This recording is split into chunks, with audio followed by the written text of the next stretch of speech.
இப்படி ஆளாளுக்கு அவங்கவுங்க கோணத்தில் ஏகப்பட்ட விஷயத்த சொல்லிக்கிட்டு இருக்க.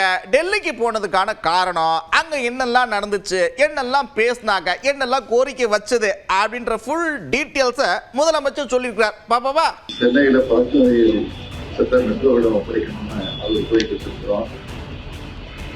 அடுத்தது செங்கல்பட்டு திண்டிவனம் நேஷனல் ஹைவே சாலையை 8 வழிச்சாலையா ஒரு கோரிக்கை வச்சிருக்கிறோம். கோவை மற்றும் மதுரைக்கான மின்சார திட்டங்கள், அங்குள்ள விமான நிலையங்களை விரிவாக்குவது,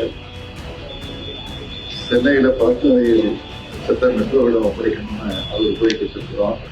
கோவையில் எய்ம்ஸ் மருத்துவமனை அமைக்கிறது குறித்தும் கோரிக்கை வச்சிருக்கிறோம். ஏற்கனவே மெட்ரோ ரயிலுக்கு வந்து சேர வேண்டிய பணத்தை நிறுத்தி வச்சிருந்தாங்க. அப்போ அந்த கோரிக்கை பெரியவர் சொன்னப்போ அதை உடனே செஞ்சு கொடுத்தாரு. அதை நினைவுபடுத்தி தேங்க்ஸ் சொன்னபோது நீ சொன்ன நான் செஞ்சேன்னாரு. அதே மாதிரி இப்போ சொல்லியிருக்கேன், இது செய்யுங்கன்னு சொல்லிட்டு வந்திருக்கேன்.